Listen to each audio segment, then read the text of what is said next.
Bismillah, Assalamualaikum warahmatullahi wabarakatuh. Alhamdulillah, wassalatu wassalamu ala rasulillah, wa ala alihi washabihi wa man wala, wa ba'd. Pemirsa Asia TV yang dirahmati Allah dimanapun Anda berada, puji dan syukur kita kepada Allah Subhanahu wa Ta'ala karena atas limpahan nikmat karunia taufik hidayah dan juga nikmat-nikmat lainnya yang masih banyak Allah Subhanahu wa Ta'ala berikan pada kita. Alhamdulillah, kita kembali bertemu dan berkumpul di stasiun televisi kesayangan kita bersama, Asia TV, saluran dakwah keluarga Islami.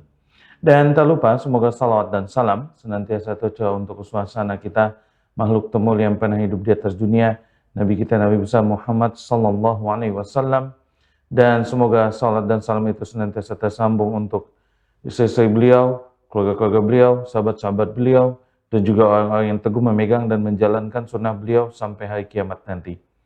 Pemirsa Asia TV yang dirahmati Allah dimanapun Anda berada, seperti biasa setiap pekannya pada hari Kamis pukul 9.30 waktu Indonesia, pukul 9.00 waktu Indonesia bagian Barat, Asia TV mempersembahkan serial kajian parenting bijak mendidik anak, dan Alhamdulillah kita sudah masuk ke subjudul kita pada hari ini, yaitu bijak mendidik anak usia 14 tahun.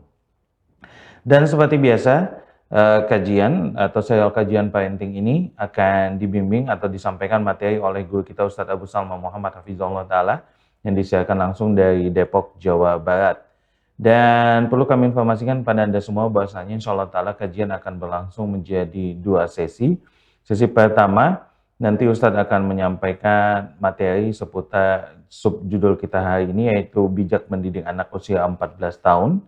Dan sesi kedua nanti kita akan buka sesi tanya jawab seputar materi yang sudah disampaikan, ataupun ada pertanyaan-pertanyaan lain yang seputar tentang kajian parenting yang ingin Anda tanyakan pada Ustadz. Dan untuk bertanya kepada Ustadz, kami persilakan Anda untuk menelpon di line interaktif kami yang sudah kami siapkan, yaitu di nomor 082288886630. Kami ulangi di 082288886630. Namun bagi Anda yang saat ini sedang menyaksikan siaran ini lewat layar televisi di rumah Anda ataupun di platform digital dan tidak ingin bertanya secara langsung, silakan bisa memasukkan pertanyaan di kolom komentar khusus bagi Anda yang saat ini sedang menyaksikan lewat Instagram, YouTube, ataupun Facebook. Sedangkan Anda yang sedang menyaksikan siaran ini lewat layar televisi di rumah Anda, bisa menelpon di line interaktif yang sudah kami sampaikan tadi. Baik, itu saja yang ingin kami sampaikan, dan kami minta semuanya untuk meluruskan niat bahwasanya kita berkumpul pagi ini untuk menuntut ilmu dan ikhlaskan Allah Subhanahu wa Ta'ala, dan kita berdoa dan berharap bersama-sama agar Allah angkat kebodohan dari diri kita, dan Allah berikan kita ilmu yang bermanfaat, dan Allah jauhkan kita dari ilmu yang tidak bermanfaat. Baik, pemirsa Asia TV yang dirahmati Allah dimanapun Anda berada, kita akan langsung menuju kota Depok di Jawa Barat kepada guru kami Ustadz Abu Salma Muhammad Hafizahullah Ta'ala. Falyatafaddal maskura Ustaz. Bang Jiang, jazakallah khair. Bismillah, assalamualaikum warahmatullahi wabarakatuh. Innal hamdalillah nahmaduhu wa nasta'inuhu wa nastaghfiruh wa na'udzu billahi min syururi anfusina wa min sayyiati a'malina. May yahdihillahu fala mudilla lahu wa may yudlil fala hadiya lahu. Asyhadu an la ilaha illallah wahdahu la syarika lahu wa asyhadu anna Muhammadan abduhu wa rasuluh la nabiyya ba'dahu amma ba'du. Fa inna asdaqal kalami kalamullah wa khairal hadi hadi Muhammadin sallallahu alaihi wa ala alihi wa sallam wa syarrul umuri muhdatsatuha wa kullu muhdatsatin bid'ah wa kullu bid'atin dhalalah wa kullu dhalalatin finnar, amma ba'du. Ikhwatal kiram, para pemirsa Asia TV yang dimuliakan Allah, dan juga para ikhwat sekalian, para sahabat yang mengikuti kajian kita baik di YouTube, Instagram, ataupun platform yang lainnya. Ahlan wa sahlan wa marhaban bikum. Alhamdulillah, di pagi hari ini kita diizinkan Allah Subhanahu wa Ta'ala untuk bersua kembali berjumpa di serial kajian kita Bijak Mendidik Anak ya. Yang mana insya Allah Ta'ala di pagi hari ini kita sudah masuk di bahasan uh, mendidik anak di usia 14 tahun ya. Jadi ini sebenarnya adalah bahasan yang bisa dikatakan bagian dari akhir ya, bijak mendidik anak di usia azawar. Insya Allah di pertemuan berikutnya kita akan bertanya jawab. Setelah itu kita lanjutkan bijak mendidik anak di usia syab atau usia pemuda atau usia balik. Nah, baik jemaah sekalian muliakan Allah Subhanahu wa taala, ketika kita berbicara tentang anak usia 14 tahun, ya, ini adalah usia yang cukup krusial, usia yang penting sekali untuk dipahami oleh setiap kita orang tua. Karena ini adalah usia di mana anak sedang menuju kepada kedewasaannya. Artinya secara fisik, perkembangan biologisnya, mayoritas anak di usia ini sudah mencapai usia balik. Maksud saya sudah mencapai fase balik. Tapi sebagaimana kita tahu, ya, jika kita berbicara tentang kedewasaan, ya, balik itu kan diantara maknanya adalah dewasa, ya. Ya. Idealnya, ketika seorang anak itu dikatakan sudah dewasa atau sudah balik, itu bukan hanya dilihat dari kedewasaan secara fisik atau biologis. Seperti wanita mengalami menstruasi misalnya, atau laki-laki itu sudah mengalami emisi nokturnal istilahnya, atau mimpi basah ya. Ihtilam. Ini yang diterangkan oleh para ulama, di antara cirinya anak laki-laki mencapai usia kedewasaannya diantaranya adalah ketika mereka sudah ihtilam, mimpi basah. Ya istilah istilah yang seringkali digunakan adalah ya emisi nokturnal. Nah, jamaah sekalian muliakan Allah Subhanahu wa taala, secara biologis ya di usia ini umumnya anak-anak sudah mencapai kedewasaan, sudah mencapai balik. Artinya secara perkembangan dari tubuhnya mereka itu sudah siap untuk bereproduksi, untuk melanggengkan keturunan. Tapi sebagaimana kita tahu bahwa manusia itu tidak serta-merta Allah Subhanahu wa taala ciptakan dari sisi fisik saja, dari sisi biologis saja.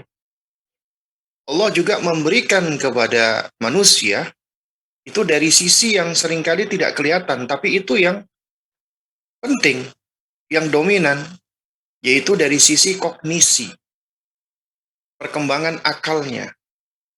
Makanya seringkali kita dapati istilah akil balik.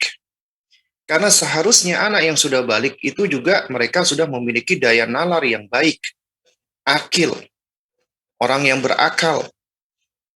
Dan Allah meletakkan syariat itu standarnya di akal.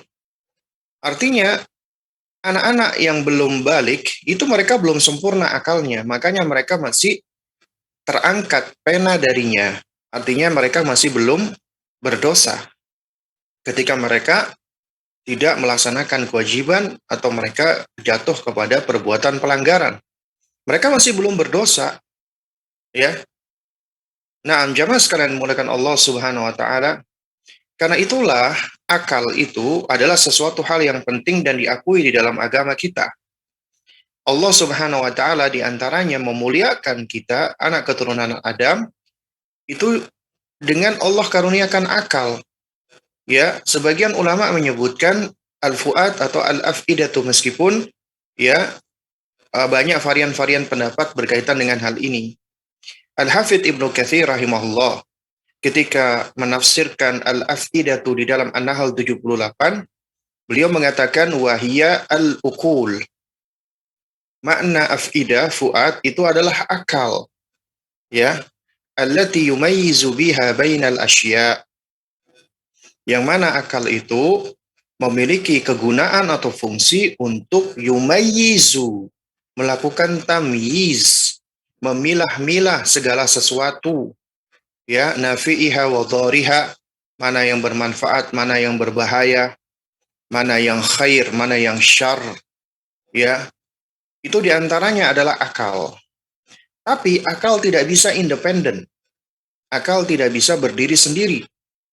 Karena akal juga membutuhkan, ya, uh, nutrisi dan membutuhkan bimbingan arahan yang bisa mengarahkan akal agar bisa tumbuh sesuai dengan fitrah adalah wahyu Al-Quran dan Sunnah. Nah, jemaah sekalian yang dimuliakan Allah Subhanahu wa Ta'ala, apabila kita berbicara anak-anak yang sudah dewasa secara fisik, sudah balik, ya, tapi kita dapati ternyata mereka secara perkembangan akal, penalaran, kemampuan untuk melakukan pemikiran, ya, itu ternyata masih kurang, masih seperti anak-anak, ya. Nah, ini menunjukkan berarti ada sesuatu yang hilang atau yang miss, yang terlewatkan dari pendidikan sebelumnya, ya. Karena melihat kedewasaan dari sisi daya penalaran atau dari sisi kognisi akal itu penting. Karena bukan hanya dari sisi physically, dari sisi biologis, dari sisi akal juga penting. Kemudian yang ketiga, nggak kalah pentingnya lagi, adalah kedewasaan secara psikis. Ya, kedewasaan secara emosi. Nah, ini seringkali yang menjadi PR, karena ternyata kita sendiri sebagai orang dewasa, banyak yang belum dewasa secara emosi, secara psikis. Kita kadang-kadang suka cengeng sendiri, artinya kita nggak mampu untuk meregulasi emosi kita, tantrum. Orang udah dewasa tapi teriak-teriak, marah-marah, kadang-kadang sampai melempar piring dan lain sebagainya, ya. Nah, ini sebenarnya adalah bagian dari kekurang dewasaan secara emosi. Karena seharusnya idealnya ketika manusia sudah mencapai usia balik, ya mereka sudah mampu untuk meregulasi emosi, tapi ternyata nggak banyak yang mampu, ya. Karena itu seringkali yang berkembang, ya, dari sisi kedewasaan itu adalah perkembangan fisik, perkembangan biologis. Baru kemudian setelah itu diikuti dengan perkembangan akalnya, baru kemudian emosinya. Nah, oleh karena itu kita sebagai orang tua ketika mendidik anak kita, apalagi menjelang balik, kita ini mempersiapkan mereka untuk apa sih sebenarnya? Tujuan kita mendidik anak-anak kita untuk apa sih sebenarnya? Tujuan kita mendidik anak-anak kita adalah mempersiapkan mereka, memprepare mereka agar mereka ready, siap menjadi mukallaf. Mukallaf artinya orang yang mendapatkan beban taklif syariat dari Allah. Dia sudah, ya, memiliki kewajiban untuk beribadah. Allah begitu baiknya ya jamaah. Baik sekali Allah Subhanahu wa taala. Di antara kebaikan Allah Azza wa Jalla adalah ketika Allah menciptakan manusia, itu kan tujuannya untuk beribadah kepadanya. Wa ma khalaqtul jinna wal insa illa liya'budun. Tidaklah aku ciptakan jin dan manusia kecuali untuk beribadah kepada Allah. Tapi Allah tidak serta-merta nih, ketika anak lahir, manusia lahir, langsung diberikan beban, syariat, taklif. Tidak. Karena Allah maha tahu, Allah maha bijaksana, Allah maha adil, Allah maha baik, Allah maha pengasih. Anak-anak yang baru dilahirkan itu mereka dalam kondisi baro'ah, istilahnya innocence, tidak bersalah. Ya, belum memiliki beban. Nah, disitulah peran kita, tugas kita, tanggung jawab kita sebagai orang tua, mendidik anak-anak kita, mendampingi mereka, membersamai mereka, memelihara mereka, menjaga mereka, mengarahkan mereka, membimbing mereka,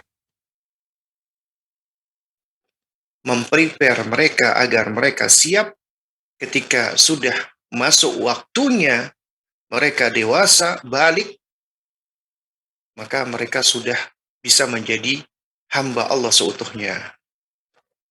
Tugas kita adalah mempersiapkan.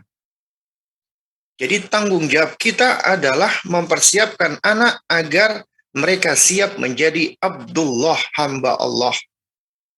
Itu tugas kita.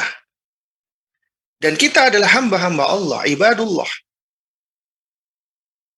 Dan Allah Subhanahu wa taala mengkaruniakan kepada kita anak keturunan itu sebagai karunia dari Allah Azza wa Jalla, karena mereka adalah buah hati, buah cinta. Ketika dua insan manusia mereka saling berhimpun, saling bersatu, memadu kasih, Allah Subhanahu wa taala karuniakan kepada manusia syahwat. Itu adalah sesuatu yang sifatnya naluri, ya, yang tersimpan, ya, majbulah di dalam diri manusia. Syahwat ini adalah sesuatu yang sudah tertanam, tidak berdosa ketika memilikinya, tapi dapat menjadi dosa manakala disalurkan dengan cara yang tidak benar, dapat membuahkan pahala apabila disalurkan dengan cara yang benar. Satu-satunya cara yang benar di dalam menyalurkan syahwat adalah dengan menikah. Manusia itu butuh mitra, butuh partner untuk bisa berkasih sayang. Itu termasuk tanda-tanda kebesaran Allah Subhanahu wa taala, ya. Makanya Allah mengatakan wa min ayatihi, di antara tanda-tanda kekuasaan dan kebesaran Allah apa? An khalaqalakum min azwajikum, ya. Min anfusikum, ya. Allah Subhanahu wa taala menciptakan dari jenis kalian sendiri, ya. Apa? Pasangan-pasangan kalian, istri-istri kalian. Litaskunu ilaiha, agar kalian bisa merasakan tentram kepadanya, mendapatkan ketentraman, sakinah, ketenangan. Karena manusia itu memiliki hasrat, syahwat. Hasrat dan syahwat manusia ini sifatnya bukanlah doruri. Nah, ini perbedaan antara konsep orang-orang non-muslim atau kafir. Mereka menganggap bahwasanya hasrat seksual itu termasuk perkara doruriyat, doruri. Suatu hal yang sifatnya primer. Apabila tidak dipenuhi, maka bisa menyebabkan kebinasaan. Padahal tidak, ya. Konsepsi manusia secara asal, manusia itu wasat, netral. Ya, ini sebagaimana diisyaratkan oleh Abu Hamid Al-Ghazali rahimahullah. Manusia secara asal itu netral, wasat. Nah, naluri itu keluar ketika ada stimulan dari lingkungan yang menstimulasi. Baru kemudian keluarlah naluri tersebut. Termasuk naluri dalam bentuk hasrat tadi. Naluri Allah ciptakan itu sebenarnya dalam rangka untuk melestarikan kehidupan manusia. Karena apabila Allah nggak memberikan naluri, itu manusia akan mudah sekali untuk binasa. Makanya manusia Allah berikan naluri mempertahankan diri, naluri untuk melestarikan keturunan dan seterusnya.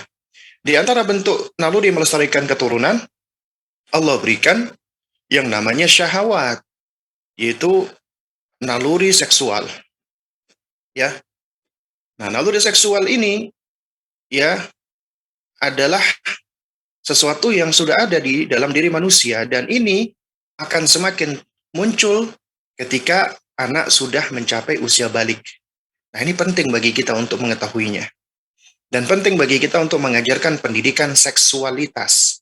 Bukan pendidikan seks, ya, tapi pendidikan seksualitas. Beda. Nah, kita akan singgung nanti sedikit apa maksudnya, apa bedanya. Jamaah sekalian dimulakan Allah Subhanahu wa taala. Ya, ketika kita bicara, ya, tentang manusia yang Allah karuniakan hasrat, syahwat. Hasrat dan syahwat ini gak mungkin keluar apabila tidak distimulasi. Dengan penglihatan, pendengaran, pikiran, hayalan, imajinasi, maka dia nggak akan keluar, nggak akan muncul. Munculnya hasrat dan syahwat ini karena adanya stimulan. Ketika melihat sesuatu, mendengar sesuatu. Nah, oleh karena itu, Allah memerintahkan kita, khususnya bagi mereka yang jomblo, agar melindungi diri mereka supaya tidak muncul dan tidak keluar hasratnya, syahwatnya tersebut. Semaksimal mungkin, meskipun memang ya mau nggak mau bakal keluar. Makanya agama kita memberikan panduan apa? Ghaddul basar, menundukkan pandangan. Karena seringkali yang namanya hasrat, syahwat, dan ketertarikan secara seksual itu berawal dari pandangan mata. Makanya diperintahkan kita untuk menundukkan pandangan. Ghaddul basar. Ya. Ini perkara yang penting yang juga harus kita ajarkan kepada anak kita yang sudah balik. Konsepsi ghaddul basar. Ya, menundukkan pandangan. Kemudian juga konsep, nah jadi kalau ghaddul basar ini adalah upaya preventif nih. Nah, di antara bentuk preventif adalah bagi wanita itu dianjurkan mereka berdiam diri di rumah. Ketika keluar hendaknya mereka tidak bertabarruj seperti bertabarrujnya orang-orang jahiliyah. Ya, atau mereka menutupi aurat mereka. Ini adalah bagian dari upaya wiqayah, perlindungan. Ya, agar manusia itu tetap menjadi makhluk yang beradab. Tidak, mohon maaf, biadab. Seperti hewan. Hewan Allah tidak karuniakan akal. Mereka tidak berpakaian, ya, dan mereka juga ya melakukan hubungan seksual di mana saja ketika muncul. Itu hewan. Tapi kita makhluk yang mukarram, yang dimuliakan Allah, mumayyiz. Makanya manusia itu Allah muliakan. Di antaranya Allah Subhanahu wa taala berikan ya akal, budi, dan karsa. Sehingga manusia itu makhluk yang memiliki budaya. Mereka tahu nih bahwasannya manusia itu meskipun dilahirkan dalam keadaan tidak berpakaian, tapi mereka tahu bahwasanya anggota tubuhnya itu tidak bisa diperlihatkan seluruhnya. Ada batasan-batasan yang harus ditutupi. Itu secara secara fitrawi dan secara naluri itu suatu hal yang sudah dimiliki oleh manusia. Makanya Allah berikan rasa malu kepada manusia. Ya. Karena itu Allah jaga, Allah perintahkan untuk menutupi anggota-anggota tubuh yang dapat mencetuskan atau yang dapat menyebabkan munculnya syahwat. Khususnya bagi wanita. Seluruh anggota tubuhnya itu Allah ciptakan indah sehingga menarik bagi laki-laki. Makanya ditutupi. Allah istimewakan wanita. Allah Subhanahu wa taala spesialkan mereka. Makanya kita ajarkan anak-anak kita yang masih putri ini, yang ABG, agar menutupi aurat. Bukan sebagai bentuk pengekangan. Bukan sebagai bentuk pemaksaan ataupun penindasan. Bukan. Tapi sebagai bentuk sayang, perhatian, dan proteksi. Allah itu mencintai kamu, nak, menyayangi kamu, nak, agar kamu terpelihara dan terjaga. Syariat datang untuk kemaslahatan manusia, maslahat di dunia dan di akhirat.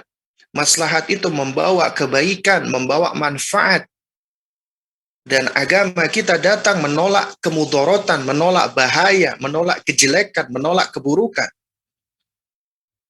Karena itu seorang muslim istislamu lillahi bitauhid wal inqiyadu lahu bitta'ati.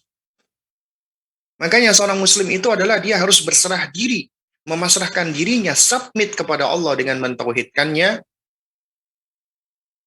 dan tunduk patuh kepada perintah Allah dengan menaatinya.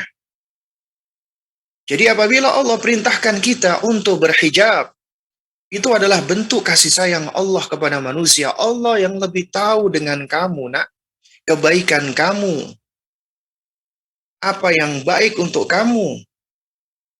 Ketika kamu diperintahkan berhijab, maka itu kebaikan untuk kamu.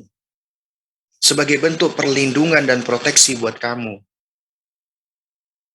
Tapi ternyata ya jamaah sekalian, di zaman ini, ya dan zaman-zaman sebelumnya, tapi zaman ini lebih parah lagi, kita itu sedang digempur dengan ghazul fikri, dengan perang pemikiran, dengan pemikiran-pemikiran yang malah merusak. Dengan slogan-slogan feminisme lah, ya, atau kesetaraan gender lah, yang mana ujung-ujungnya semua itu mengajak kepada kerusakan dan mengajak kepada kekufuran, penentangan terhadap syariat dan durhaka kepada Allah. Pasti ujung-ujungnya membawa kepada keburukan. Pasti. Tapi kalau mengikuti syariat Allah, pasti akan membawa kepada kebaikan. Pasti. Karena itu adalah hukum syariat, pedoman tuntunan dari Allah Sang Pencipta. Pasti akan membawa kebaikan. Ini adalah momen yang penting bagi kita untuk mengajarkan mereka tentang hal ini. Itu sebagai bentuk perlindungan, proteksi. Ya. Karena di fase ini, di fase balik ini, ya yang seringkali menjadi permasalahan problem itu adalah ketika mereka harus bergelut dengan hasrat, ketertarikan seksualitas kepada lawan jenis. Dan wal'iyadzubillah wa nas'alullah as-salam wal-afiyah jamaah sekalian. Ya, ketika saya baca ya, ada beberapa esai, dilakukan survei penelitian di sejumlah SMP, SMA, dan bangku perkuliahan, itu ternyata ya mereka itu hampir 90% lebih sudah pacaran. Ya, sudah pacaran. Dan kemudian juga di antara mereka yang pacaran sudah terbiasa dengan saling bersentuhan, berpegang tangan. Bahkan di antara mereka juga sudah ada yang sampai lebih daripada itu. Berpelukan, berciuman, wal'iyadzubillah. Kemudian sampai kepada free sex, seks bebas. Adanya fenomena dan fakta seperti ini nggak lepas dari kesalahan orang tua, pengabaian mereka dan penelantaran mereka. Bahkan juga sebagian dari kita, teman-teman yang ngaji, itu merasa tabu dan enggan untuk mengajarkan kepada anak-anaknya pendidikan seksualitas.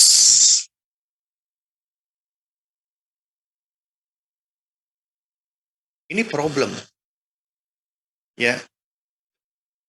Jadi mereka masih merasa enggan. Akhirnya apa yang terjadi? Ini anak mencari jawaban sendiri karena mereka butuh jawaban. Dan sekarang jawaban itu bisa diperoleh melalui internet. Dan coba bayangkan ketika mereka berusaha untuk mencari tahu dari internet, itu alih-alih mereka mendapatkan jawaban, itu malah kebanyakan mereka mendapatkan tontonan-tontonan yang semakin memperparah, ya, bukan hanya penasaran mereka, tapi memperparah kondisi mereka. Karena manusia itu memiliki yang namanya curiosity, ya, rasa penasaran yang luar biasa. Yang kita sebagai orang tua harus memfasilitasinya dan mengarahkan dan membimbingnya. Karenanya ya jamaah sekalian muliakan Allah, ya. Ketika Anda mengajarkan mereka tentang sholat di usia 7 tahun, ya, itu berarti Anda juga harus sudah mengajarkan tentang syarat sahnya sholat. Syarat sahnya sholat itu apa? Di antaranya adalah mereka harus suci. Ya kan? Mereka harus terbebas dari hadas besar dan hadas kecil. Hadas kecil disucikan dengan cara berwudu. Hadas besar disucikan dengan cara mandi janabah. Mandi junub. Nah, berarti ada konsep Anda harus mengenalkan kondisi janabat. Di antara kondisi janabat adalah kondisi di mana ketika laki-laki dan wanita itu telah melakukan hubungan atau jima. Maka mereka diharuskan untuk mandi junub, mandi besar. Atau ketika anak laki-laki itu mereka habis ihtilam, mimpi basah. Ya. Nah, berarti kita harus menjelaskan tentang konsep, ya, bahwasanya eh, apa namanya, anak laki-laki itu akan mengeluarkan cairan, mohon maaf, dari kemaluannya. Di situ ada wadi, madhi, dan mani. Harus dijelaskan apa perbedaannya. Dan ini sangat berkaitan loh dengan hukum-hukum fikih di dalam bab sholat.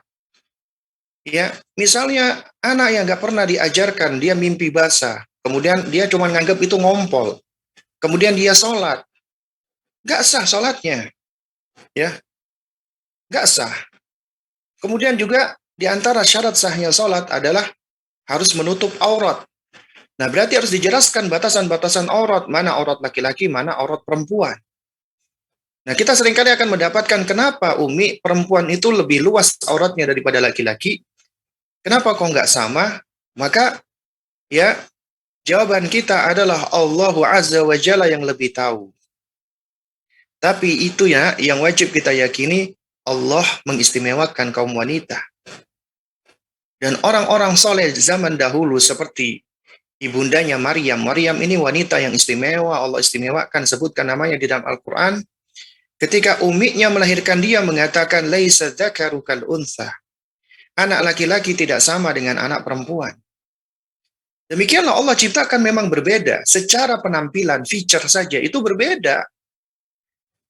Perbedaan ini itu tidak mengharuskan adanya ajakan kesetaraan. Ya, mereka yang mengajak untuk setara berarti mereka sendiri yang telah merendahkan wanita. Karena menganggap wanita lebih rendah. Padahal wanita dan laki-laki itu secara umum memiliki hak dan kewajiban yang sama di sisi Allah. Tapi memang di dalam sejumlah hal mereka memiliki hal yang berbeda antara laki-laki dan wanita. Ya. Dan perbedaan ini menunjukkan keistimewaan dan dan betapa spesialnya masing-masing dari anak-anak laki dan anak-anak perempuan. Misalnya contoh kita lihat di dalam surat Asy-Syura ayat 49. Ketika Allah berfirman, Lillahi mulkus samawati wal ard, yakhluqu ma yasha. Milik Allah lah kerajaan langit dan bumi. Dia menciptakan sesuai dengan kehendaknya. Yahabu liman yasha'u inatha. Allah mengkaruniakan, menghadiahkan, menghibahkan ya kepada siapa saja yang Allah kehendaki inathan, anak-anak perempuan. Wa yahabu liman yasha' adz-dzukura. Dan Allah karuniakan kepada siapa saja yang Allah kehendaki anak laki-laki. Allah sebutkan, Allah karuniakan kepada siapa saja sesuai kehendaknya, ada anak perempuan, ada anak laki-laki. Dan para ulama ketika menerangkan ayat ini, mereka melihat dari dua sisi. Pertama, ketika Allah lebih mengedepankan penyebutan anak perempuan sebelum anak laki-laki. Nah, secara umum kaidahnya, apabila sesuatu itu didahulukan, itu menunjukkan adanya keistimewaan. Anak perempuan disebutkan terlebih dahulu dikedepankan, karena anak perempuan punya keistimewaan dibandingkan anak laki-laki. Dan memang demikian kenyataannya. Nabi SAW menyebutkan bagi mereka yang memiliki anak perempuan, itu setidaknya memiliki keistimewaan 3 jim. Sebagaimana kata Syekh Saleh Al-Utsaimin. Pertama, sebagai junnah, perisai, pelindung, hijab, tabir dari neraka. Yang kedua, jannah, sebagai sebab orang tuanya masuk ke dalam surga. Yang ketiga, janibun nabi, dibangkitkan dekat dengan Nabi, di sisi Nabi SAW. Itu Nabi sebutkan untuk anak perempuan. Tidak Nabi sebutkan untuk anak laki-laki. Ini menunjukkan agama kita memperhatikan anak perempuan, mengistimewakan anak perempuan. Namun di sisi lain, ya, ketika para ulama itu menelaah ayat ini, firman Allah Subhanahu wa taala, Allah menyebutkan anak perempuan dalam bentuk nakirah, inathan, dengan tanpa alif lam dan diakhiri dengan tanwin. Inathan itu bentuk nakirah, indefinitif. Ya. Berarti dia tidak definitif, indefinitif, nakirah. Sementara ketika Allah menyebutkan anak laki-laki, az-dzukura dengan alif lam ma'rifah, berarti definitif. Nah, berarti anak perempuan disebut indefinitif, nakirah, anak laki-laki disebut dengan dengan bentuk ma'rifah, definitif. Nah, para ulama juga menerangkan sesuatu yang ma'rifah itu lebih istimewa daripada yang nakirah. Ya. Nah, dari sisi lain ternyata anak laki-laki punya keistimewaan sendiri. Punya keistimewaan sendiri. Nah, ini menunjukkan apa jamaah sekalian muliakan Allah? Laki-laki punya keistimewaan, wanita punya keistimewaan karena mereka punya peran dan tanggung jawab masing-masing. Itu tugas kita sebagai orang tua mendidik mereka untuk mengenali ini semua, peran mereka, tanggung jawab mereka kelak. Kita prepare mereka. Yang mana hari ini kita dipenuhi dengan berbagai macam syubhat-syubhat, bahkan syahwat, kemudian juga dengan gagasan-gagasan yang menyimpang dan sesat. Terutama ajakan-ajakan untuk menyamakan wanita, mensetarakan wanita. Itu semua adalah ajakan-ajakan yang berangkat dari apa?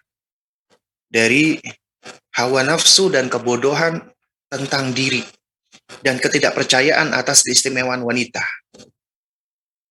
Dan ini juga ada agenda sebenarnya. Agenda dari mereka-mereka yang membenci dengan Islam dan kejayaannya dan menjauhkan, karena orang-orang berakal itu nyaris sepakat bahwa keluarga itu adalah elemen atau batu bata penyusun negara, bangsa, keluarga. Nah, sementara di dalam keluarga itu, wanita itu ibaratnya ruh. Ibaratnya ruhnya keluarga. Nyawanya keluarga. Jantungnya keluarga. Apabila wanita ini dijauhkan dari keluarga, dikeluarkan dari rumah, maka rumah akan kehilangan nyawanya, kehilangan rohnya, kehilangan jantungnya. Akan mati keluarga tersebut. Meskipun hidup, tapi kehilangan ruh. Ya. Jadi, orang mati yang berjalan, itu istilahnya seperti itu. Ya. Dengan cara apa? Dijauhkan wanita dari rumah. Dibuat mereka malu dengan perannya sebagai seorang ibu. Diserukan mereka untuk keluar rumah menjadi wanita karir, tapi ujung-ujungnya untuk menjadikan mereka sebagai properti publik. Dan mereka menganggap hijab sebagai bentuk pengekangan. Dan mereka menyerukan wanita untuk bebas mengekspresikan diri dengan cara memamerkan tubuhnya. Tubuhmu adalah tubuhmu. That's your body. Kamu bebas untuk mengapa-apakan tubuhmu. Mentatonya, atau mengoperasi plastiknya, dan yang semisalnya. Ya. Kamu bebas untuk menampakkannya, membukanya, menyingkapnya. Itu menurut konsepsi mereka, dan ini jelas-jelas merusak para wanita, merusak fitrah mereka, merusak kodrat mereka, dan merusak rasa malu mereka. Sehingga akan muncul wanita-wanita nggak punya malu. Wanita-wanita yang kehilangan rasa malunya, mereka tidak lain dan tidak bukan adalah agen perusak yang akan merusak anak-anak muda, akan merusak bangsa. Karena bangsa bisa rusak sebabnya melalui wanita. Nah, kalau misalnya itu ada yang berkata, kenapa semua disalahkan wanita? Ini bukan masalah salah, bukan masalah menyalahkan atau tidak menyalahkan. Tapi kita berbicara tentang suatu hal yang memang demikian keadaannya. Bahkan ini pujian buat Anda, wahai para wanita. Anda itu adalah sosok yang istimewa. Mungkin tampak lemah secara penampilan dan fisik, tapi di balik semua kekuatan yang ada, sebabnya tentunya biiznillah adalah karena wanita. di balik sosok laki-laki yang perkasa, ada wanita, entah yang melahirkannya atau yang mendampinginya. Ya, tetap di belakangnya ada sosok wanita. Karena itu rusaknya wanita itu sangat berpeluang besar untuk merusak laki-laki. Dan apabila wanita rusak, maka akan mudah untuk merusak tatanan yang ada. Nah, karena itu penting ya jamaah sekalian bagi kita untuk memperhatikan nih. Ini apalagi di usia 14 tahun nih anak-anak kita. Ya, usia yang krusial. Usia di mana mereka sudah memiliki ketertarikan dengan lawan jenis. Usaha di mana mereka sudah mendapatkan adanya perubahan-perubahan di dalam tubuhnya. Ya, usia di mana mereka sudah merasakan adanya getaran-getaran di dalam jiwanya. Ya, adanya hasrat, adanya syahwat.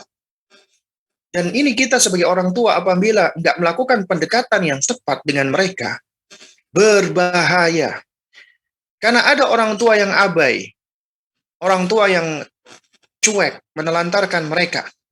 Akhirnya mereka menjadi generasi yang seakan-akan nggak punya orang tua, ya. Generasi yang kehilangan orang tuanya. Akhirnya mereka pun menjadi generasi yang bebas melakukan apapun yang mereka inginkan, karena nggak ada aturan. Di sisi lain juga ada orang tua yang terlalu strict dengan mereka. Dianggap seperti anak-anak, tetap diatur, bahkan dipaksa. Ya, akhirnya juga akan menghasilkan generasi-generasi yang memiliki ketergantungan dengan orang tuanya, tidak mandiri, ya, generasi yang lemah. Karena itu kita sebagai orang tua harus berupaya untuk mempersiapkan anak-anak kita, apalagi di usia ini, agar mereka benar-benar bisa menjadi sosok yang dewasa seutuhnya. Bukan hanya secara fisik dan biologisnya, tapi juga dewasa secara akalnya, dewasa secara emosinya. Jemaah sekalian yang dimuliakan Allah Subhanahu wa taala. Di antara pendekatan yang perlu kita lakukan kepada mereka adalah bersahabat, musahabah. Ya, bukan lagi kita melakukan pendekatan-pendekatan seperti anak-anak kita di usia-usia sebelumnya. Ya. Tapi kita melakukan pendekatan seperti sahabat. Ya. Kita bersahabat dengan mereka. Musahabah. Ya. Dan untuk menjadi sahabat sahib, ya at least setidaknya ada beberapa hal yang perlu kita siapkan, yang perlu kita lakukan. Pertama, ini bukan cok gali cok ya, ataupun bukan apa istilahnya, ini cuma sebagai bentuk taisir saja, tashil, mempermudah. Itu kita singkat dari kata sahib. Artinya kita sahabat dengan anak-anak kita. Pertama kata S. Ya, apa yang kita lakukan? Santun. Anak itu senang, manusia bukan cuma anak. Manusia itu senang dengan kesantunan. Sesuatu yang lemah lembut, yang arif kualin. Tabiat manusia senang dengan hal ini. Bahkan kesantunan ini, itu apabila kontennya itu keburukan, tapi disampaikan dengan santun, itu malah lebih efektif daripada suatu kebenaran, tapi disampaikan tidak dengan santun. Dengan cara yang kaku, yang keras, yang bengis. Makanya Allah Subhanahu wa taala karuniakan kepada Nabi kita al-lin, kelemah lembutan ini. Ya. Makanya Allah Subhanahu wa taala mengatakan apa? Fa bi rahmati minallahi linta lahu. Ya. Dan dengan lantaran rahmat dari Allah lah, wahai Muhammad, engkau bersikap santun lagi lemah lembut. Ya. Jadi kesantunan, bahkan kata Allah Subhanahu wa taala ya, kalau sekiranya engkau wahai Muhammad ya, fadhon, engkau bersikap bengis, bersikap keras hati, atau qalidul qalbi ya, lan faddu min haulik, niscaya mereka akan menyingkir, menjauh darimu. Karena apabila Anda ingin supaya Anda bisa bersahabat dekat dengan anak Anda, santun, awali dengan kesantunan, belajar untuk santun. Al-hilmu bitahallumi. Ya. Jadi kesantunan itu diperoleh dengan cara berlatih. Gak ada alasan, saya memang bawaannya keras Ustaz, saya memang bawaannya kayak gini. Enggak, bisa dilatih. Karena itu termasuk akhlak yang muktasab, yang bisa diraih, yang bisa dicapai dengan berlatih, melatih diri dengan cara santun, ya. Yang kedua dengan cara objektif di dalam memandang anak, ya.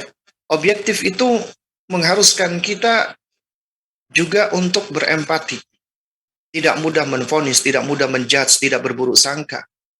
Artinya kita harus berusaha untuk menempatkan diri, ya, menjadi orang lain, berusaha memahami sisi pandang anak kita. Ini mengharuskan kita menjadi seorang pendengar yang baik, agar kita bisa bersikap objektif, ya. Kemudian yang ketiga, hikmah. Ya, kita tahu hikmah itu adalah di antara fondasi kebaikan, baik itu dakwah, pendidikan, hikmah. Karena hikmah itu adalah sesuatu yang dapat menyebabkan seseorang itu dicintai. Karena hikmah itu adalah bagian dari keadilan. Wadu'u syai' fi mahallihi, meletakkan sesuatu pada tempatnya, ya. Dan hikmah ini mengharuskan Anda untuk memahami kenapa Anda menyampaikan atau melakukan sesuatu. Kemudian apa yang Anda sampaikan, yang Anda lakukan? Ada argumentasinya nggak? Ada dalilnya nggak? Kemudian bimada, dengan cara apa Anda menyampaikan atau melakukannya? Kemudian liman, kepada siapa? Mata, kapan, aina, di mana? Itu mengharuskan kita untuk bisa, ya, sebelum melakukan sesuatu untuk menjawab pertanyaan-pertanyaan tadi, agar kita bisa menjadi benar-benar hikmah. Pertama, yang paling penting adalah limadza dulu, kenapa? Apa tendensi kita, apa motivasi kita, apa tujuan kita, apa niat kita, itu penting. Ya. Kemudian I-nya ilmiah. Artinya sebagai seorang muslim, kita harus berpijak semuanya dengan ilmu. Al-ilmu qabla al-qawli wal amali. Ilmu sebelum berbicara dan beramal, berbuat. Ilmu. Harus bersikap ilmiah di dalam segala sesuatu. Ya. Artinya ketika kita akan melakukan sesuatu, punya pijakan ilmunya enggak? Ketika kita hendak menerima sesuatu, kita punya filter ilmiahnya enggak? Ketika kita menolak sesuatu, kita juga punya landasan ilmiahnya tidak? Dan ini mengharuskan kita untuk terus belajar, karena belajar itu adalah upaya yang tiada henti, yang enggak stop, ya. Ya. Baru kemudian yang terakhir, B, tetap bantu anak kita. Ya, bantu tapi tanpa jadikan mereka butuh dengan kita. Maksudnya bergantung dengan kita. Tetap kita tolong mereka meskipun mereka sudah dewasa. Mereka juga masih butuh bantuan kita. Bantuan secara psikis, bantuan berupa nasihat, masukan, arahan, bimbingan, ya moral, ataupun juga bantuan secara material juga sama, itu satu hal yang mereka butuhkan, ya. Dan juga mereka juga butuh kebersamaan kita, makanya terus bersamai mereka. Yang namanya menjadi sohib itu mengharuskan musahabah. Musahabah itu mengharuskan adanya mulazamah. Mulazamah artinya mendampingi dan membersamai mereka. Murafaqah, ya, itu kita terus membersamai dan mendampingi mereka sesuai dengan kondisi dan kebutuhan mereka. Ini adalah pendekatan yang sepatutnya kita lakukan kepada mereka. Ya, dan jamaah sekalian, kalau kita perhatikan, ya, misalnya di dalam sebuah riwayat nih, ada seorang ABG di zaman Rasulullah datang kepada Nabi, kemudian minta izin kepada Rasulullah, ya Rasulullah, idzan li, ya Allah, izinkan aku ya Allah untuk berzina. Ya, izinkan aku untuk berzina. Kemudian sahabat pun geram mengucapkan nggak boleh ya. Ya, ini suatu hal yang manusiawi. Mereka tahu zina itu haram. Tiba-tiba ada orang minta, ada anak muda datang, izinkan aku untuk berzina. Coba apa yang dilakukan oleh Nabi? Nabi tidak ikut menghardik. Nabi nggak ngomeli, kamu siapa? Ngapain kamu? Zina itu haram, enggak. Ya, Nabi minta dia untuk mendekat, ya, supaya si pemuda tadi dekat dengan Nabi.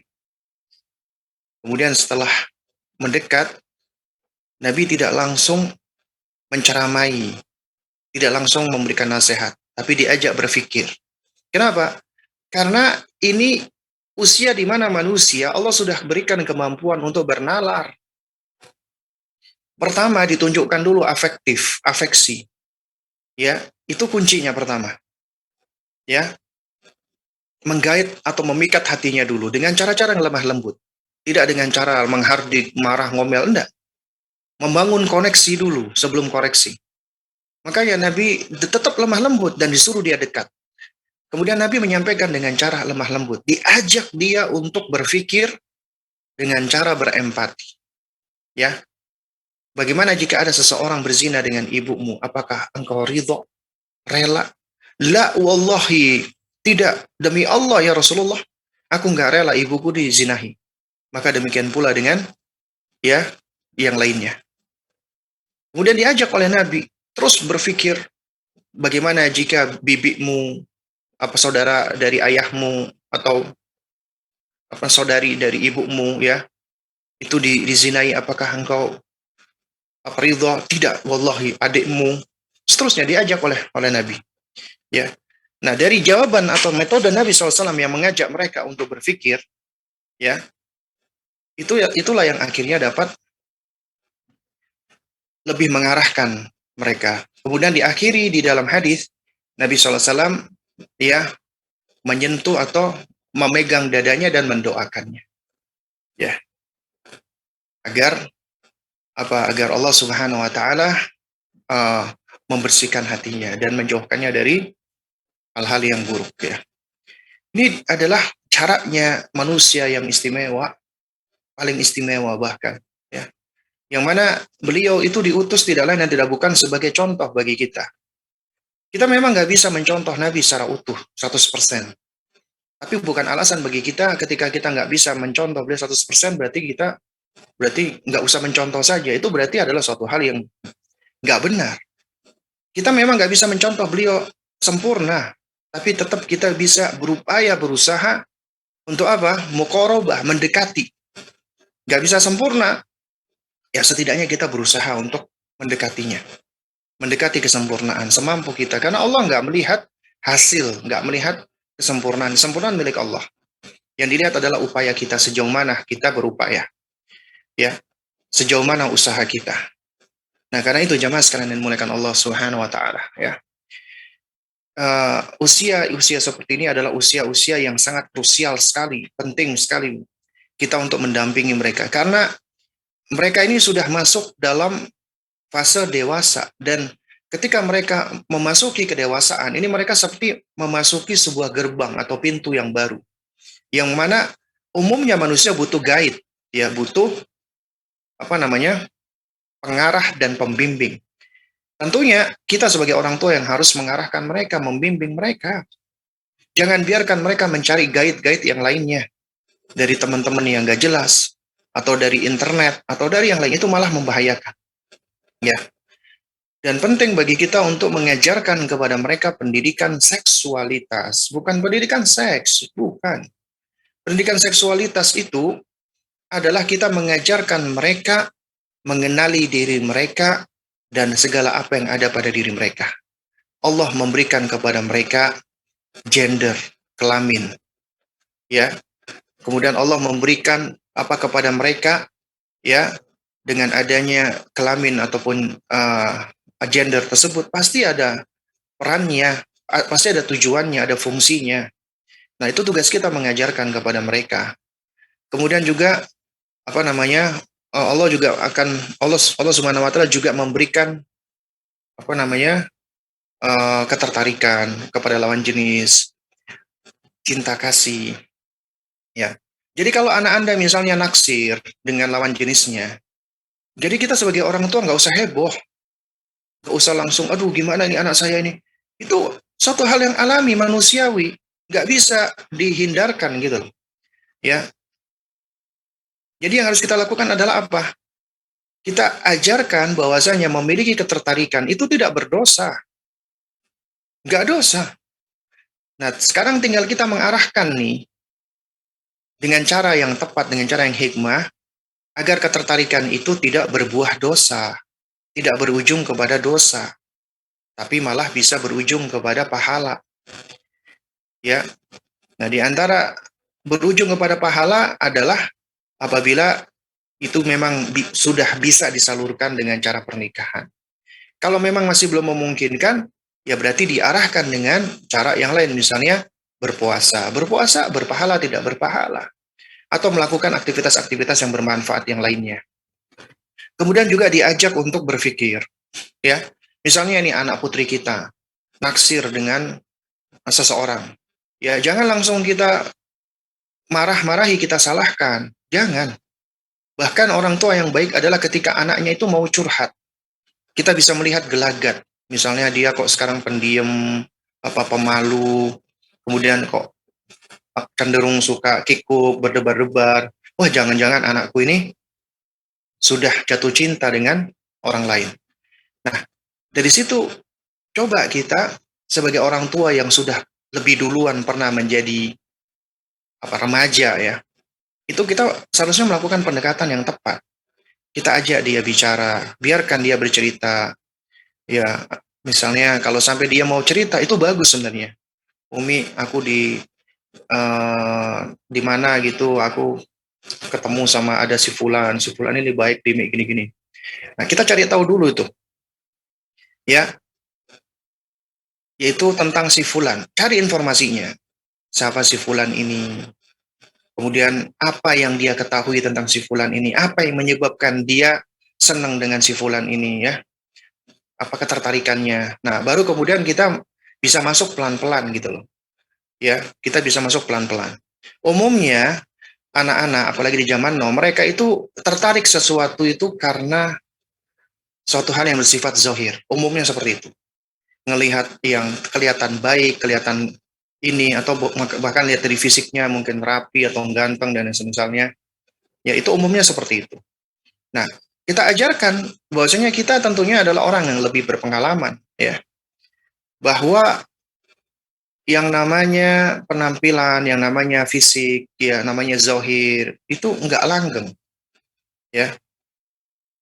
Karena betapa banyak nih ya orang-orang yang awalnya ya mungkin kita bisa cerita misalnya ya dulu Umi juga sama ngelihat ada orang, menurut Umi ini orang ini masya Allah ya dia ganteng, tapi setelah tahu lebih lama dia ternyata orangnya keras, orangnya suka mengumpat, orangnya kasar, ini dan sebagainya. Hilang itu semua. Ketertarikan itu semua hilang. Ya.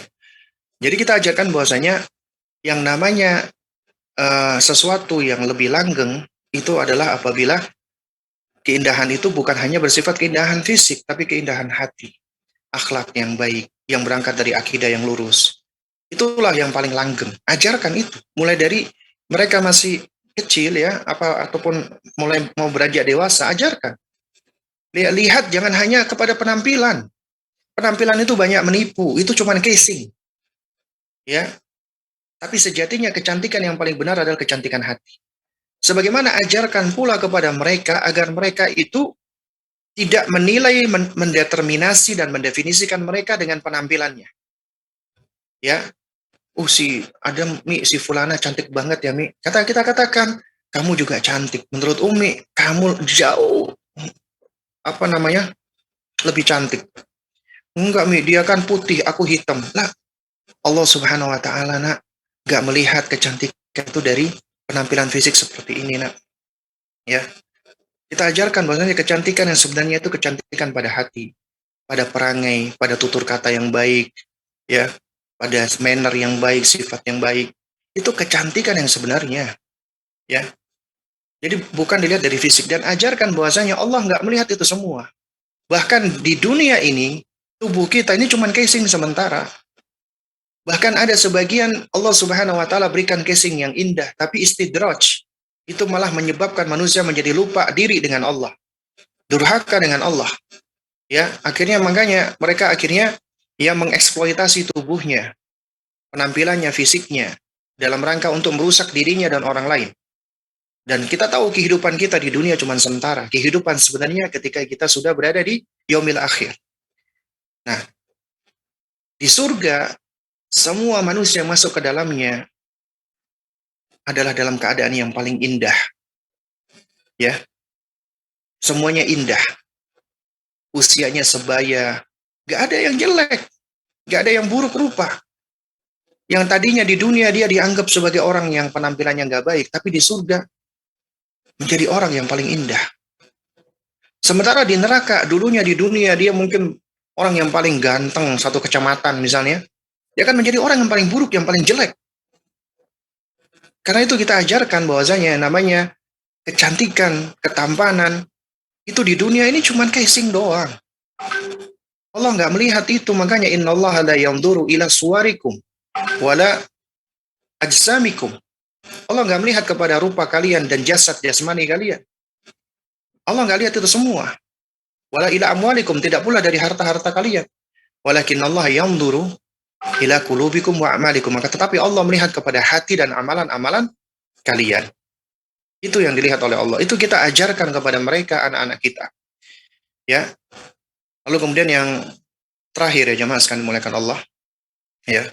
Hendaknya anak-anak di usia ini ya kita sudah hasung mereka untuk lebih mengenali diri dan mengenali potensinya, mengetahui kelebihan, minat, dan bakatnya. Kemudian kita arahkan. Minat, bakat, kelebihan pada anak kita, itu karunia dari Allah. Sebagaimana kita tahu, semua karunia dari Allah, itu ujian. Bisa membawa kepada keburukan, bisa membawa kepada kebaikan. Tinggal bagaimana kita mengarahkan. Ya. Jadi yang namanya bakat itu belum tentu ya bakalan baik, belum tentu. Karena bisa jadi bakatnya orang, misalnya ini, ada orang dia berbakat memiliki apa namanya ketangkasan secara fisik. Alih-alih diarahkan menjadi seorang yang misalnya bisa menjadi mujahid di jalan Allah, tapi malah menjadi perampok misalnya. Atau malah menjadi penjahat, preman, bodyguard, misalnya seperti itu. Ya. Atau misalnya ada anak-anak kita yang punya kelebihan ya, bakat dalam hal misalnya logik, matematik, ngitungnya cepat. Alih-alih dia diarahkan ke hal-hal yang halal dan yang bermanfaat, malah dijadikan sebagai misalnya penipu atau yang sifatnya haram. Artinya semua hal ini tuh bisa diarahkan kepada kebaikan atau keburukan. Tugas kita menggali, mencari tahu kelebihannya, arahkan kepada kebaikan agar mereka bisa menjalankan ya tugas mereka di muka bumi ini sebagai khalifatul fil ard. Ya, untuk menyempurnakan dan menyokong tujuan hidupnya beribadah kepada Allah Subhanahu wa taala. Ya. Nah, baik jemaah sekalian muliakan Allah Subhanahu wa taala. Ini adalah hal-hal penting yang perlu kita pahami ya. Ya. Oh ya, terus kemudian yang tadi sempat kelewatan ya, yang saya maksud dengan bedanya memberikan pendidikan seksual dengan pendidikan seks ya. Pendidikan seksual itu tadi kita ajarkan bahwasanya dia punya gender, punya jenis kelamin. Dia punya hasrat, dia punya syahwat, dia punya ini itu lalu apa dan semua derivatnya seperti misalnya kewajiban untuk menutup aurat, kewajiban untuk menundukkan pandangan, kewajiban untuk menjaga hati dan seterusnya ya. Lalu kemudian ya kita arahkan itu semua kepada kebaikan. Nah, adapun pendidikan seks itu seringkali adalah metode-metode yang nggak benar, yang keliru ya. Jadi seperti misalnya mengajarkan bagaimana berhubungan seksual agar tidak hamil dengan alat-alat kontrasepsi. Ini berarti membuka peluang keburukan lebih besar lagi, ya. Membuka pintu-pintu kemaksiatan, zina dan lain sebagainya. Dan ini adalah di antara penyebab Allah Subhanahu wa taala murka dengan suatu kaum sehingga Allah akan menurunkan berbagai macam azabnya. Seperti dengan semakin merebaknya wabah penyakit. Itu nggak lepas dari apa? Merebaknya perzinahan. Ini semua nggak lepas daripada dosa kita manusia. Alih-alih kita mendidik anak kita agar mereka memiliki iffah dan izzah, tapi malah kita fasilitasi mereka untuk melakukan keburukan-keburukan dan kemaksiatan kepada Allah. Tidak menghargai dirinya, tidak menghargai tubuhnya, ya, dan tidak menghargai orang lain. dengan dia mengeksploitasi tubuhnya dan tubuh orang lain, dan dia jatuh kepada perzinahan, kemaksiatan. Sejatinya kemaksiatan itu menzalimi dirinya sendiri. Dia melakukan perbuatan zalim terhadap dirinya sendiri. Karena keburukan itu akan tetap kembali kepada manusia itu sendiri. Nah, mudah-mudahan yang sedikit ini bisa memberikan manfaat ya. Ini udah pukul 10. Untuk waktu dan tempat berikutnya saya serahkan kembali kepada Bang Jiang selaku pembawa acara kita. Nah, baik Ustadz, jazakallah khairan barakallahu fikum Ustadz atas materi-materi yang sudah disampaikan tadi, dan pemirsa Syatifnya dirahmati Allah dimanapun Anda berada. Kita akan masuk sesi kedua, yaitu sesi tanya jawab, dan alhamdulillah sudah masuk beberapa pertanyaan ke kami di studio. Kita akan bacakan pertanyaan yang pertama. Kami akan bacakan terlebih dahulu yang masih mendekati dengan topik yang tadi sudah disampaikan oleh guru kita Ustadz Abu Salma Muhammad Hafizullah Ta'ala. Kita akan bacakan. Assalamualaikum Ustadz, apakah pendidikan yang paling sesuai dengan usia anak 13 tahun, seusia SMP? Apakah menyekolahkannya ke pondok pesantren khusus tahfizul Quran atau yang ada ilmu syar'inya? Lalu bagaimana menjelaskan kepada anak tentang masa baligh yang sebentar lagi akan dihadapinya? Syukran, jazakumullahu khairan wa barakallahu fikum.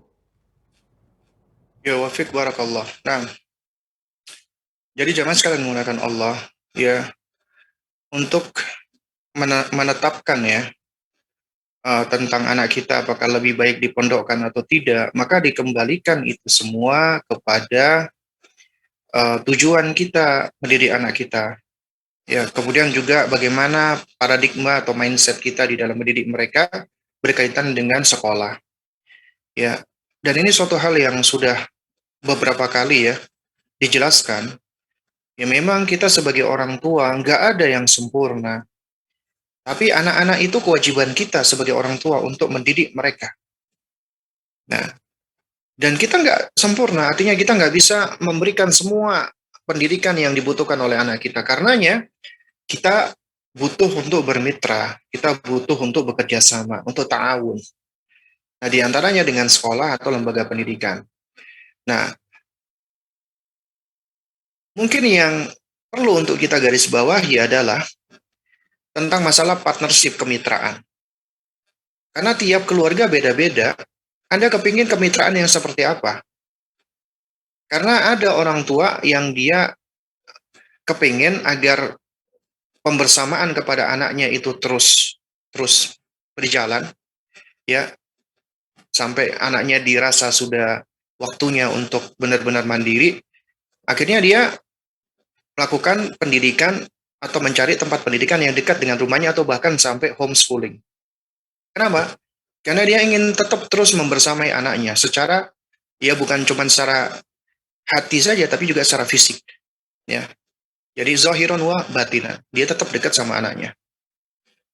Sementara di sisi lain ada pula orang tua yang dia punya pertimbangan-pertimbangan. Ya, kalau misalnya lingkungan di rumahnya kurang kondusif, belum lagi nanti di rumahnya itu ada keluarga yang lain, ada kakek neneknya atau ada yang lainnya, atau lingkungan di rumah kurang baik. Sehingga lingkungan yang paling baik adalah ketika anak itu berada di pondok, mungkin bisa lebih disiplin. Nah, kemudian kita mencari mitra agar bisa mendapatkan itu semua. Itu adalah sesuatu yang kita kembalikan masing-masing kepada orang tua. Melihat kebutuhan, melihat kondisi, melihat keadaan. Ya. Jadi Anda yang lebih tahu tentang apa yang paling dibutuhkan bukan oleh Anda tapi juga oleh anak Anda. Dan yang paling baik untuk untuk mereka gitu loh. Nah, karena itu kalau ditanya, ya apakah anak 13 tahun itu sudah perlu dipondokkan? Ya, tergantung. Yaitu bergantung bagaimana kondisi anak dan bagaimana Anda mendidik anak Anda. Karena nggak bisa tiba-tiba anak itu udah usia sekian langsung dipondokkan tanpa kita prepare, tanpa kita siapkan, tanpa kita tumbuhkan dulu gairah dia untuk belajar, gairah dia untuk menuntut ilmu syar'i dan seterusnya. Lalu kemudian juga perlu melihat minatnya anak kita. Jadi mengajarkan ilmu syar'i itu harus. apalagi yang sifatnya adalah memang wajib diketahui oleh setiap muslim tentang bab sholat atau bab ibadah-ibadah praktis ya atau bab akidah itu memang wajib. Ini suatu hal yang nggak bisa kita pungkiri. Tapi untuk mendalami kayak misalnya belajar ilmu hadis, ilmu usul fiqh, ini adalah bukan suatu hal yang wajib. Nah, ini semua dikembalikan kepada itu tadi ya bagaimana kita mendorong anak kita, memotivasi mereka, kemudian ada yang minat mereka ya. Juga misalnya anak juga punya ketertarikan misalnya dalam hal-hal ilmu yang sifatnya mubah ya dari ilmu duniawi, misalnya dia senang dengan uh, apa namanya desain ya, misalnya desain entah itu desain 3D atau itu desain bangunan atau yang lainnya, atau misalnya dia punya interest dengan IT atau dia punya interest dengan sains ya. Nah, itu satu hal yang penting bagi kita untuk mencarikan lembaga atau tempat yang kita bermitra yang bisa memfasilitasi itu, ya, yang bisa memberikan hal tersebut. Karena tentunya tiap sekolah, termasuk tiap pondok itu punya penekanan yang berbeda-beda. Ada pondok bukan hanya mengajarkan tentang masalah diniyah, juga mengajarkan tentang life skill. Itu penting. Nah, diantaranya misalnya ada pondok putri yang mengajarkan menjahit, memasak, atau pondok putra yang juga mengajarkan bertani, beternak, ataupun permesinan atau yang semisalnya. Nah, ini tugas kita untuk mencari tahu itu semua. Artinya nggak langsung tiba-tiba yang penting sekolah sunnah, pondok sunnah, enggak. Ya, jadi tidak sesimpel itu ya jemaah. Kita harus melihat karena tiap-tiap pondok juga punya kelebihan masing-masing, punya spesialisasi masing-masing. Maka kita lihat mana yang lebih tepat untuk anak kita. Lalu kemudian pertanyaan yang kedua tadi apa Bang Jiang, Afwan, ini sempat kelupaan tadi. Pertanyaan kedua Ustadz, bagaimana menjelaskan kepada anak tentang masa balik yang sebentar lagi akan dihadapinya Ustadz? Nah, untuk ya bagaimana menjelaskan? Ya jelaskan saja. Enggak, sekarang yang menjadi kesulitan apa di sini? Setahu saya kesulitan orang tua untuk menjelaskan tentang sesuatu itu karena apa? Ya, mohon maaf ya, karena ternyata kita sendiri yang masih belum begitu paham. Artinya kita sendiri yang ternyata masih ya istilahnya belum memiliki amunisi yang cukup gitu loh untuk bisa menjelaskan. Jadi nasihat saya adalah kita sebagai orang tua yang perlu untuk terus belajar. Karena dengan belajar, misalnya Anda belajar, Anda ikutin kajian-kajian rutin dan yang semisalnya, juga Anda mempelajari tentang masalah balik, Anda ikutin misalnya ada bahasan-bahasan tentang balik, insya Allah Anda akan mampu untuk menjelaskan gitu, ya. Anda akan bisa untuk menjelaskan. Karena begini loh ya jamaah sekalian, masalah menjelaskan itu sebenarnya hal yang berkaitan dengan tips, trik, itu adalah bukan suatu hal yang benar-benar krusial. Kenapa? Karena Allah sudah mengajarkan ya kepada kita kemampuan untuk bisa menjelaskan, ya. Ya, Allamahul bayan. Allah yang mengajarkan ya untuk bisa menerangkan, menjelaskan. Ya. Tapi tentunya seseorang nggak akan bisa menjelaskan kalau dia tidak punya materinya, ya. Fakidu syai' la yu'ti. Nah, kemudian baru dia tinggal berupaya dan berusaha. Karena apa? Upayanya dia itulah yang akan membentuk pengalaman. Jadi pengamalan sesuatu akan membentuk pengalaman. Nah, dari situ Anda akan bisa belajar melakukan pendekatan yang sesuai dengan anak Anda. Karena tiap anak beda-beda. Belum tentu ada tips trik yang dipraktekkan oleh satu keluarga itu ternyata sesuai dengan keluarga Anda. Belum tentu, ya. Nah, karena itu makanya kuncinya adalah kita harus sudah memiliki ilmunya, punya isinya, nah, sebelum kita menuangkan, dan ketika menuangkan pun juga kita butuh seni, butuh art, ya. Nah, inilah mungkin yang dimaksud oleh kebanyakan orang, bagaimana seninya kita menyampaikan sesuatu.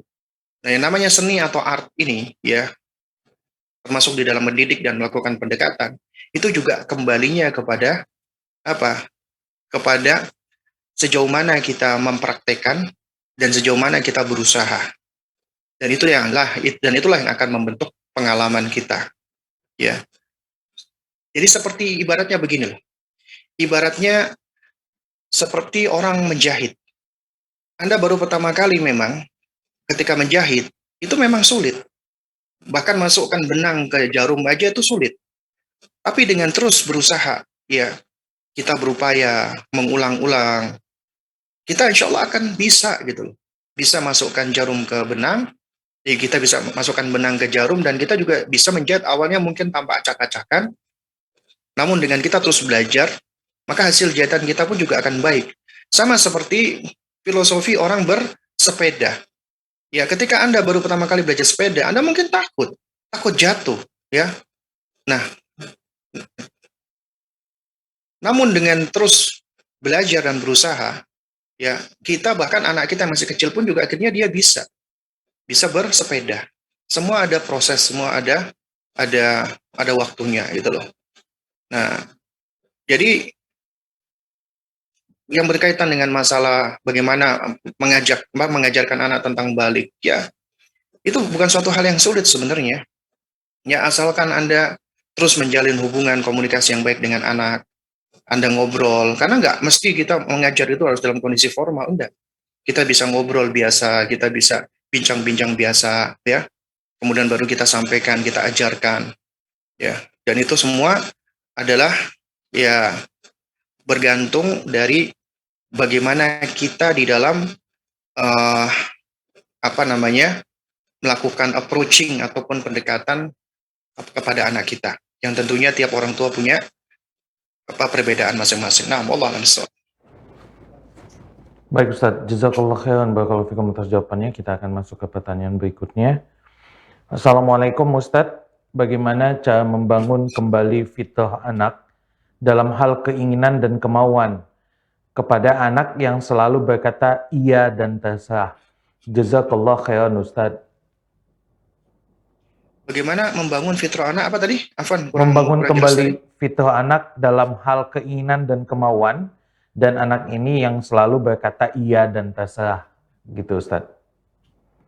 Oh, nah, jadi mungkin sedikit ya saya koreksi ya, mungkin bukan membangun fitrah ya.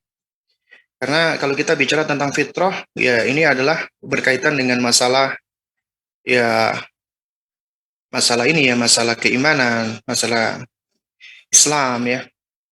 Nah, toib.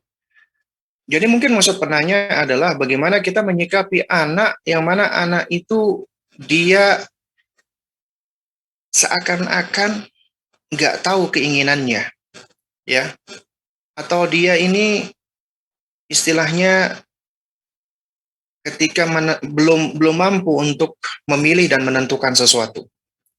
Jadi jawabannya selalu terserah, terserah dan terserah. Terserah Umi saja, ya. Baik, jamaah sekalian, ketika Anda mendapatkan anak seperti ini, kemudian Anda sadar, ini anak kok selalu seperti ini. Nah, berarti Anda bersyukur dulu nih kepada Allah ini. Kenapa? Karena di antara sekian banyak orang tua atau sekian banyak ibu-ibu, Allah berikan hidayah kepada Anda, taufik kepada Anda, sehingga Anda sadar, ternyata anak saya itu kondisinya seperti ini. Berarti kita harus bersyukur dulu nih kepada Allah. Konsep syukur itu penting. Berarti Allah Subhanahu wa taala itu betapa menyayangi kita sehingga Allah masih ya memberikan kita insight dan memberikan kita keinsafan. Kita ngerti, kita paham gitu. Bahwasanya anak kita kondisinya seperti itu. Yang kedua, ketika kita melihat ternyata anak kita seperti itu, jangan langsung fokus kepada anak. Fokus dulu, lihat dulu kepada diri kita. Bagaimana kita selama ini melakukan pendekatan kepada anak kita, pendidikan kepada mereka, cara kita berbicara. Karena anak cerminan dari orang tua. Ketika mereka mengalami hal seperti itu, nggak lepas dari kita sebagai orang tua. Makanya kita penting untuk introspeksi, muhasabah.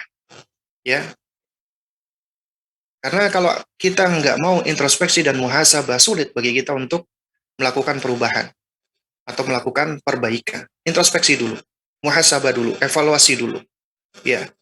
Lalu kemudian yang ketiga, ya, kita harus meyakini bahwasanya segala bentuk kesalahan, kekurangan, keburukan yang ada pada anak kita nggak lepas dari kita sebagai orang tua. Maka apabila kita dapati hal ini, yang kita lakukan adalah kita berusaha untuk baro'ah dulu. Artinya dengan cara kita berlepas diri di hadapan Allah, dengan cara kita bertaubat, minta maaf kepada Allah, minta bimbingan kepada Allah, dan kita juga setelah itu minta maaf kepada anak kita kalau itu berkaitan dengan hak-hak anak yang misalnya terzolimi atau yang seperti itu. Lalu kemudian yang keempat adalah ya, nah setelah kita tahu nih, sadar ini ada hal-hal yang keliru dari kita atau pasangan kita, maka kita baru melakukan action perbaikan dan perubahan. Dan ini harus diiringi dengan kesabaran, tidak dengan ketergesa-gesaan. Bagaimana caranya?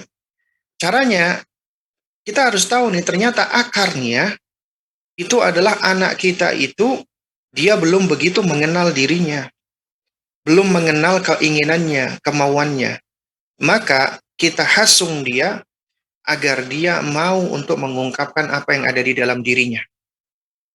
Mulai dari mengajarkan dia untuk mengenali perasaan-perasaannya. Kalau anak kita misalnya dia belum mampu untuk mengucapkan, "Umi, aku sedih, Umi, aku bahagia." Maka kita awali dengan pelan-pelan. Pertama, belajar dengan kita membantu memberikan label emosi dia. Misalnya ketika dia bangun pagi dalam keadaan bete, "Loh, kok misalnya ini sang kakak itu, "Loh, kakak, kenapa kak? Kok kelihatan sedih kak? Ayo sini kak, coba kita bawa ke kaca." Suruh dia memperhatikan wajahnya. Ya, itu ajarkan dia untuk mengenali emosi, kemudian mengenali perasaan dia. Ya, kita ajarkan mengidentifikasi dan melabeli pelan-pelan. Lalu kemudian setelah itu kita mulai beranjak.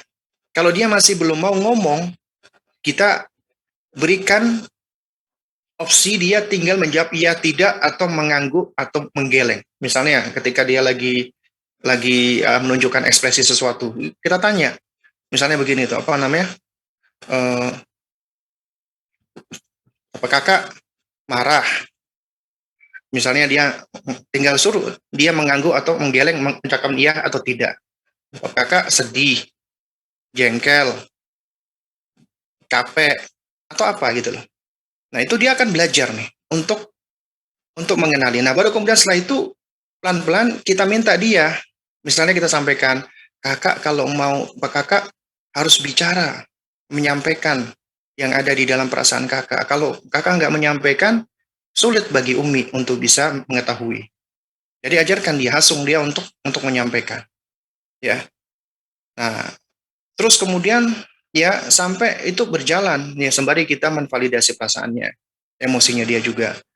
Nah, kemudian juga kita berikan dia kebebasan untuk make their own choice gitu loh, untuk memutuskan atau memilih pilihannya. Misal, ketika kita mau masak misalnya, kita tanyakan kepada dia itu, kakak, Umi mau bikin telur, mau telur ceplok, telur dadar, atau apa, telur rebus. Misalnya dia jawab itu namanya, terserah Umi. Ya, enggak, Umi tanya ke kakak, gitu, kakak mau apa? Jadi gitu. Kalau dia masih belum mau menjawab, ya kita tanya lagi, suruh dia jawab iya atau tidak. Telur apa? Rebus? Enggak. Dadar? Enggak. Ceplok? Iya. Nah, baru setelah itu kita ajarkan dia untuk mengungkapkan yang dia mau. Mulai dari pelan-pelan. Ya. Jadi kita lakukan ini secara bertahap dan pelan-pelan. Kemudian mulai dari makanan, mulai dari pakaian, permainan, dan seterusnya. Biarkan dia belajar mengungkapkan. Dan itu kuncinya adalah kita memberikan kepada anak kita dua hal. Apa? Keamanan dan kenyamanan. Dua-duanya ini berangkat dari trust, kepercayaan. Ya. Itu kita berikan dia merasa aman dan dia merasa nyaman. Kalau dia udah mendapatkan dua hal ini, maka dia akan mudah untuk mengungkapkan apa yang ada di dalam dirinya. Nah, wallahu a'lam bishawab. Baik Ustaz, jazakallah khairan barakallahu fikum atas jawabannya. Selanjutnya kami mengundang bagi pemirsa Asia TV yang dirahmati Allah dimanapun Anda berada, kita masih bisa punya kesempatan untuk bertanya. Jika Anda ingin menelpon di line interaktif kami di nomor 082288886630. Jika tidak ada, maka ini adalah pertanyaan terakhir kita pada pekan kali ini. Kita akan sampaikan kepada Ustadz. Pertanyaannya adalah, Bismillah, Assalamualaikum warahmatullahi wabarakatuh. Dari hamba Allah di kota Tangerang, usia berapa kita dapat menjelaskan tentang hubungan intim kepada anak dan bagaimana menjelaskannya? Syukran, jazakumullahu khairan. Nah, Toyib. Jadi sebenarnya menjelaskan tentang hubungan intim kepada anak, kalau ditanya tentang dari sisi usia, sebenarnya ya di usia ketika mereka sudah azawar, ya itu usia di mana mereka sudah mendekati usia balik, bahkan ada di antara mereka yang juga sudah balik ya. Nah, lalu yang kedua, kita lihat munasabah. Munasabah artinya begini, kita lihat momen. Nggak tiba-tiba orang tua ngajarkan tentang hubungan intim, enggak. Biasanya kita lihat munasabah, ada hal-hal yang menjadi penyebab atau pencetus kenapa kita harus menjelaskan hal tersebut. Ya. Contoh misalnya begini. Anak usia 4 tahun bertanya, Umi, kok bisa Mi dedek bayi itu lahir Mi? Itu datangnya dari mana? Ya kita jawab sesuai dengan usianya. Dedek bayi lahir, Allah Subhanahu wa taala yang menciptakan. Allah Subhanahu wa taala ciptakan, Allah titipkan di dalam perut atau di dalam rahim Umi ya. Akhirnya dedek bayi bertumbuh. Allah yang menciptakan. Allah Subhanahu wa taala ya yang menitipkan dedek bayi tersebut ke dalam rahim Umi. Ya. Ini jawaban-jawaban yang untuk anak-anak di bawah 7 tahun adalah kita senantiasa selalu kaitkan dengan Allah Subhanahu wa taala. Ya. Lalu kemudian kalau misalnya anak tanyanya sudah lebih detail, misalnya, Umi, dedek bayi itu memang kalau lahir keluarnya dari mana? Ya kita jelaskan, ya. Ya, kita nggak usah maksudnya menjawab dengan jawaban-jawaban yang istilahnya malah membuat anak menjadi bingung atau kita alihkan, enggak. Ya, itu aja kita sampaikan aja, ya. Jadi maksudnya kita jelaskan sebagaimana kita menjelaskan anggota tubuh kepada mereka. Mereka harus tahu di anggota tubuhnya.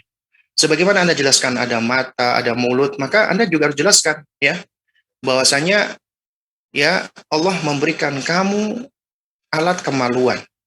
Ya. Nah, alat kemaluan kamu ini itu dipakai ya misalnya untuk buang air misalnya. Terus kemudian ajarkan ini nggak boleh siapapun menyentuh atau memegangnya. Ini adalah aurat yang harus ditutup. Malu kalau kita tampakkan. Itu kita ajarkan mulai dari mereka kecil. Nah, kemudian anak di usia 7 tahun ke atas, ya, maka kita bisa menjawab dengan lebih detail lagi, ya. Umi, aku kok bisa lahir sih, Umi? Iya, Allah yang menciptakan kamu, dititipkan kepada Abi dan Umi menikah, ya, Abi dan Umi saling menyayangi. Nah, kemudian, ya, buah daripada cinta Abi dan Umi adalah kamu. Kemudian kalau dia nanya, lo emangnya gimana Mi? Kok aku bisa ada? Nah, baru jelaskan, ini anak sudah usia daya nalarnya bagus. Kita jelaskan dengan bahasa sesimpel mungkin, tapi tetap ilmiah. Ya, dan boleh kita ajarkan ke anak usia 7 tahun karena 7 tahun ke atas karena mereka sudah mengenali batasan aurat dan yang semisalnya. Ya, kita jelaskan. Nanti ketika kamu sudah balik, Nak, ya, laki-laki itu Allah sudah berikan ya yang namanya air mani, sperma.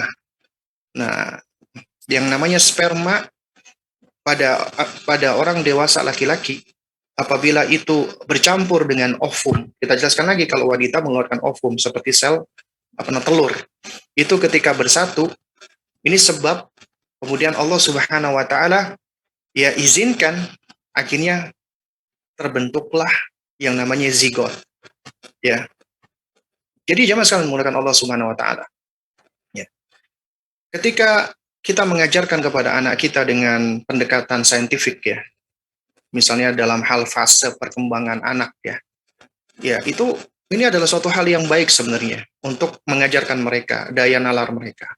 Karena ternyata perkembangan embrio ini adalah suatu hal yang sudah diisyaratkan di dalam Al-Quran.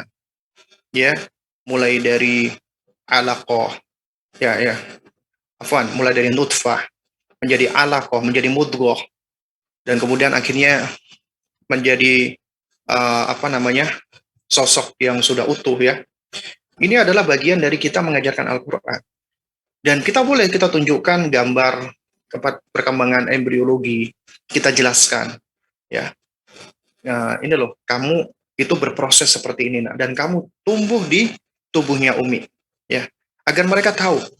Dan juga jelaskan ketika anak itu tumbuh di tubuhnya Umi, ya, ini anak ini mengasup nutrisi dari ibunya dan seterusnya, agar mereka juga belajar bahwasanya ternyata ya mereka itu dulu tumbuh di ibunya memberi makan, ibunya menyusui, agar muncul, wah, jadi ternyata perannya ibu dan perannya bapak itu sangat besar ya. Dan jangan sekali menggunakan Allah Subhanahu wa taala ya. Jadi semua ini sebenarnya kembalinya adalah kepada kita sebagai orang tua, sejauh mana kita ini memprepare diri kita dan kita mengumpulkan maklumat, ilmu ya, mengumpulkan informasi. Semakin banyak informasi yang kita miliki, maka akan semakin mudah bagi kita untuk bisa menjelaskan dan mengajarkan kepada anak-anak kita. Nah, wallahu a'lam. Baik Ustadz, jazakallah khair, barakallahu fikum Ustadz atas jawaban-jawabannya dan juga materi yang sudah disampaikan. Dan qada Allah Ustadz, karena waktu juga sudah menunjukkan pukul 10:33 waktu Indonesia bagian Barat, maka pertemuan kita pada hari ini harus kita akhiri ya Ustadz. Izin ya Ustadz. Nah, baik. tafadhal. Baik Ustadz, jazakallah khair Ustadz, barakallahu fikum. Dan pemirsa Syah TV yang dirahmati Allah dimanapun Anda berada, perlu kami ingatkan kembali bahwasanya bagi Anda mungkin yang tadi baru saja menyaksikan siaran ini dan ingin memujaah kajian kita pada pekan kali ini seputar tentang bijak mendidik anak usia 14 tahun yang sudah disampaikan oleh guru kita Ustadz Abu Salma Muhammad Hafizullah Ta'ala. Di antaranya bahwasanya usia 14 tahun ini kita diharapkan untuk mendidik anak agar menjadi mukallaf, dan juga tadi ada beberapa tips cara mudah untuk mendidik anak dengan sistem yang tadi dicoba diuraikan Ustadz, itu Sohib, Santun, Objektif, Hikmah, dan juga yang lainnya. Bagi Anda yang ingin memujaah, silahkan untuk masuk ke channel YouTube-nya Rosyad TV, masuk ke playlist, dan silahkan dicek serial kajian parenting. Di sana nanti Anda bisa memujaah pertemuan kita pada pekan kali ini.